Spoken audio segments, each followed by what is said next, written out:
Reach हो गया था, आगे स्टार्ट करेंगे हम लोग। आवाज ना आए बच्चे।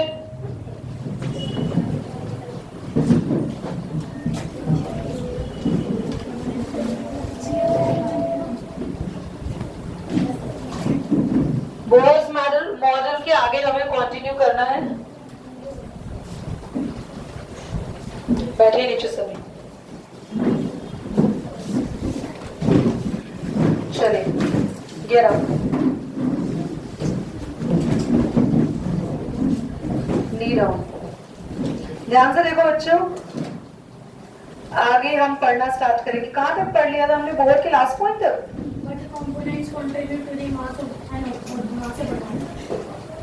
ओके, तो बच्चे आज हमें पढ़ना है, नाउ सिट डाउन एवरीबॉडी। आज हमें पढ़ना है डिस्कवरी ऑफ न्यूट्रॉन। क्या पढ़ना है? I am reading this paragraph, ध्यान से सभी बच्चे देख लीजिए एक बार जल्दी। और आज नोट्स भी चेक करने हैं। पलक, जब मैं लास्ट में 2 मिनट के लिए जाती हूँ तो तुम सबके नोट्स एक बार चेक कर लेना कंप्लीटली। जिस बच्चे के नोट्स तुम और राधिका चेक कर लेना, पूरे नहीं हुए तो उनको खड़ा कर देना, उसको नेक्स्ट क्लास के अंदर नी डाउन रखेंगे। In 1932, the problem was solved by James Chadwick. Underline करो। In 1932, the problem was solved by James Chadwick, a student of Ernst Rutherford. तो Rutherford किसका स्टूडेंट था? थॉमसन का। थॉमसन ने डिस्कवर किया था एटम, पर उसको करेक्टली किसने बताया? रदरफोर्ड ने। और रदरफोर्ड के स्टूडेंट ने डिस्कवर की है nucleus. He discovered a new subatomic particle with a mass nearly equal to proton, but no electrical charge. This neutral particle, यहाँ तक अंडरलाइन करो, name as neutron. यहाँ भी करो, and is usually represented by the symbol n. यहाँ तक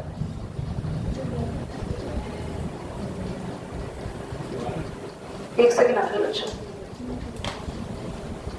तुम नहीं पढ़कर आते? देखिए बच्चों आगे। Neutrons are found usually, sorry हाँ ये neutrons are found usually in the nucleus and all the atom except the hydrogen. Underline ये लाइन, ये आपके पेपर में आ सकता है। ऐसा कौन सा एटम है जिसमें न्यूट्रॉन नहीं होते? बताओ, किसमें नहीं होते? ध्यान, यही तुम क्या सोचते रहते हो तुम बेटा? गुमशुदा की तलाश तो नहीं करते रहते किसी की? Yes, talking to you. Thus the mass of an atom comes mainly from the proton and neutron. Very important line again. Atom का mass किन 2 चीजों से पता चलता है? न्यूट्रॉन एंड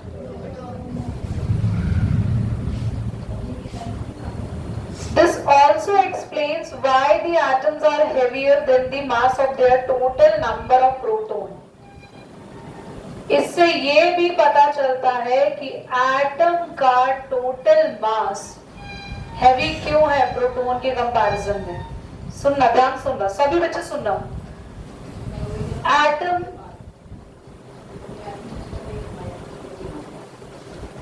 अपनी मम्मी आ गई बेटा आपकी, आज की भी रिपोर्ट दे देंगे आपको। बेटा ध्यान से सुनो, हमने अभी तक एटम के मास को ना ध्यान से अगर समझा है तो सभी बच्चे, एवरीबॉडी, हीलियम का एटॉमिक नंबर बोलो। हीलियम का एटॉमिक नंबर कितना होता है? 2। बहुत ध्यान से समझना। That means it has 2 electrons and 2 protons.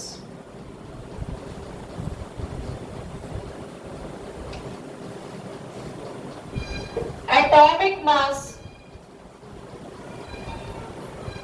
कितना होता है हीलियम का?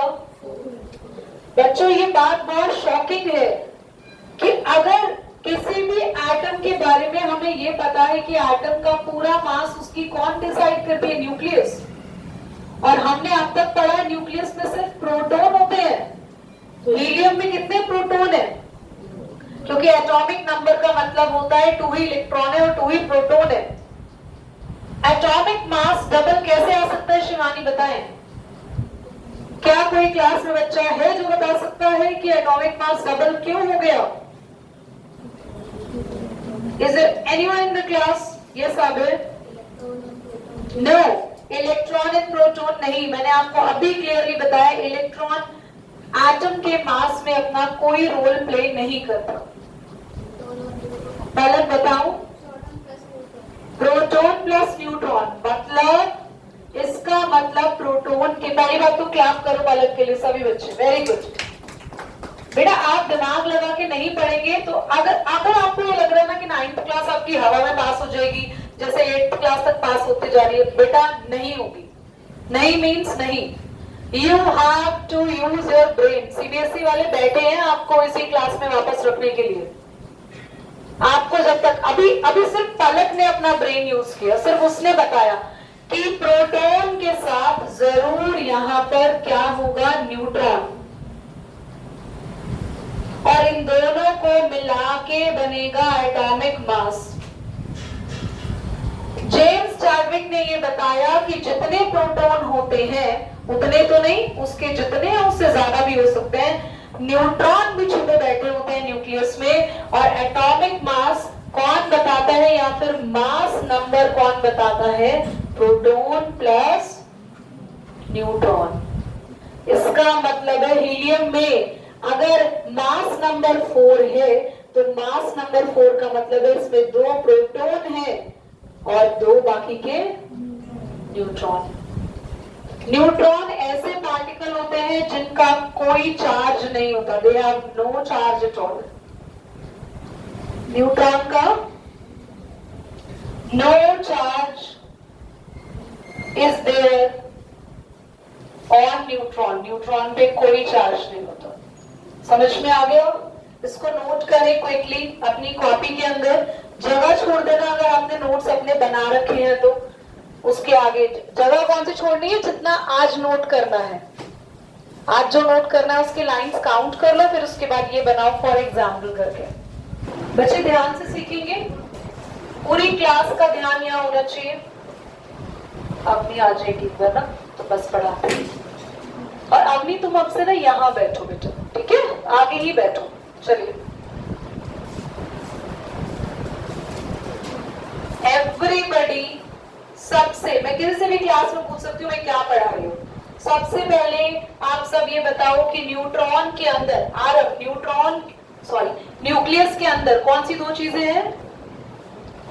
जोर से बोलो, प्रोटॉन और न्यूट्रॉन। प्रोटॉन पे कैसा चार्ज होता है प्रीत? प्रोटॉन पे कैसा चार्ज होता है अपनी?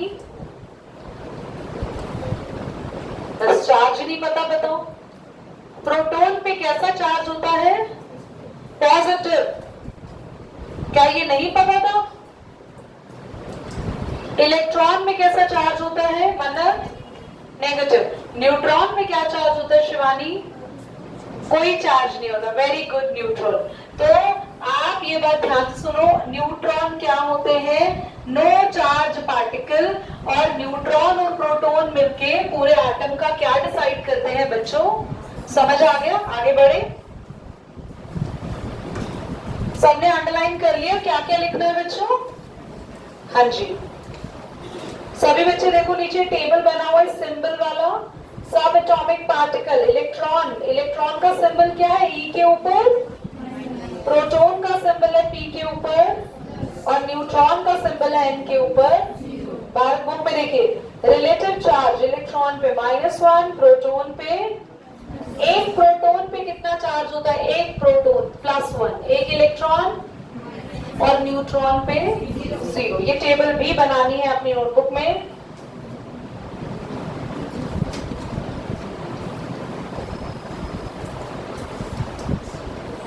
क्लास ब्रैकेट पे आएंगे। James Chadwick working under Rutherford, क्योंकि जेम्स चैडविक किसके स्टूडेंट थे? रदरफोर्ड के famous Cavendish laboratory at the University of Cambridge solved a key puzzle in the 1932. इन्होंने एक puzzle solve किया। When he discovered the neutron, this breakthrough explained the atomic mass, and he earned, उनको क्या मिला? एक Nobel Prize मिला physics में 1935। Transform neutron, immediately transform the research, enabling the scientist. Scientist को न्यूट्रॉन जब मिला तो उनको प्रोब्स मिल गए, बहुत सारे सीक्रेट्स मिल गए और एटम को अंडरस्टैंड करने में मदद मिली। तो न्यूट्रॉन किसने डिस्कवर किया था? जेम्स। नेक्स्ट पे आएंगे the Bhabha atomic research centre Mumbai. इसका फुल फॉर्म आ सकता है, एवरीबॉडी अंडरलाइन करो, ये लिखना है आपको, the Bhabha atomic research centre BARC Mumbai leads neutron scattering experiment using reactors such as Dhruva, पूरा underline. This has revealed key inside the material like superconductor, battery, electrode, drug molecule helping to develop the medicine, energy storage, पूरा in India तक। तो याद से सुनेंगे ध्रुवा बच्चों। ध्रुवा एक experiment था जो मुंबई में कहा हुआ था, भाभा एटॉमिक रिसर्च सेंटर में। और यहाँ पे सेंटर में जब रिसर्च की गई थी तो नए नए टाइप के कंडक्टर, सुपर कंडक्टर, ये सारी चीजें यहाँ बनाई गई। कहाँ पर है अभी? ये मुंबई में है। सभी बच्चों को ये एक एडिशनल नॉलेज पे भी क्वेश्चन एग्जाम में आ सकते हैं। ये पूरा लिखना है जो मैंने बोला। आगे आएंगे। In 1869 scientists underline by 1869 scientists knew about 69 elements, most of which were found naturally on the earth. Today we know about 118 unique chemical elements. कितने elements पता है हमें आज बच्चों? Symbol of the element heading डालनी है और पिक्टोरियल सिंबल में ये टोटल आपको 12 सिंबल अपनी कॉपी में बनाने हैं। ओके एवरीबॉडी, इसमें ज्यादा कुछ नहीं करना है, बस यही करना है। और इसके नीचे आ जाओ बच्चों, नेक्स्ट पैराग्राफ में। In 1813 underline Berzelius suggested the symbol of element should be derived from the Latin name. Thus came an alphabetic chemical symbol nowadays. Underline, इसकी फुल फॉर्म आएगी पेपर में, International Union of Pure and Applied Chemistry IUPAC. An international scientific organization approved this names and the symbol of the element. यहाँ तक ये paragraph लिखना होगा।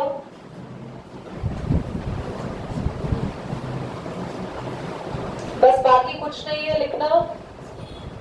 Next जो table है ये बुक में ही पढ़ लेनी है आपको, इस टेबल का इतना कोई यूज नहीं है बच्चों।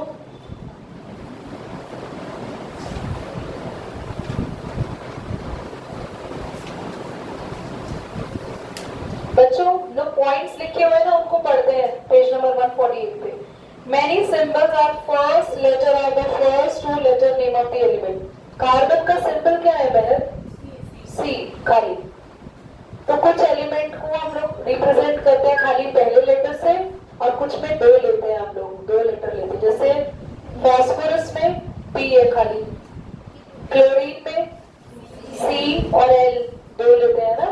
तो कुछ में हम फर्स्ट सिंबल लेते हैं, फर्स्ट लेटर, और कुछ में फर्स्ट से कोई और भी लेते हैं। देखो लिखा है ना, the first letter of the symbol always written the capital. पहला सिंबल कैपिटल में लिखना है और सेकेंड लेटर किस में लिखना है? स्मॉल में। हाइड्रोजन का सिंबल H है, एल्यूमिनियम का क्या है देखो Al, कोबाल CO, और C कैपिटल में और O कैसा रहेगा बच्चा? Small. Symbol of element formed from the first letter of the name and the letter other than second. First होना चाहिए और सेकंड के अलावा कोई और। देखो क्लोरीन का सेकंड लेटर क्या है, पर H नहीं लेना, C लिया है और C के अलावा क्या लिया है इन्होंने? L। अच्छा एक क्वेश्चन है, पॉज एंड पॉन्डर में, देखते हैं कौन कर पाता है क्लास में। Everybody, question number 8, imagine you are a scientist and who discovered new element and name this element after yourself. अपने नाम पे इस एलिमेंट को बनाए और सिंबल बताए। तो मैं स्टार्ट करूंगी इससे पूछना भारत से। भारत, आपके नेम पर आपने एक एलिमेंट ढूंढ लिया है तो उसको क्या सिंबल देना चाहेंगे? जल्दी बोलो। एक तो सबसे पहला लेटर, इस रूल के अकॉर्डिंग आपको मर्जी से नहीं देना जो मैंने सिखाया है। बी कैपिटल या स्मॉल? कैपिटल। अगला लेटर H दे सकते हैं? नहीं, सेकंड नहीं देना, सेकंड के अलावा कोई भी दे सकते हैं। जैसे आपने दे दिया T, BT या BA या BR, अपने नाम में लेटर नहीं पता। समझ गए? What problem could arise if the scientist used different symbol of the same element? बच्चों, अगर एक ही एलिमेंट के अलग अलग सिंबल यूज करेंगे तो क्या प्रॉब्लम आएगी? It is very difficult to study the chemical reaction or the chemistry because it will create confusion in studying and doing experiment, है ना? स्टडी करने में, एक्सपेरिमेंट करने में, रीडिंग करने में सिंबल्स को प्रॉब्लम आएगी और इससे लॉट ऑफ कंफ्यूजन क्रिएट हो जाएगी। ऑन है नहीं? ठीक है, आगे आएंगे एटॉमिक नंबर पर। देखो मुझे पता चल रहा था टाइम हो गया। कैसे?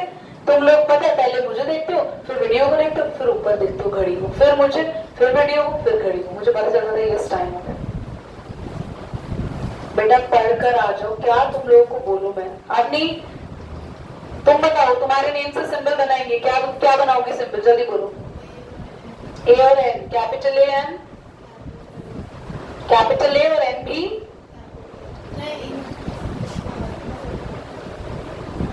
अगला एटॉमिक नंबर। बच्चे जल्दी से एटॉमिक नंबर पे डेफिनेशन पर आ जाओ। Third line, number of proton in the nucleus of the atom known as atomic number.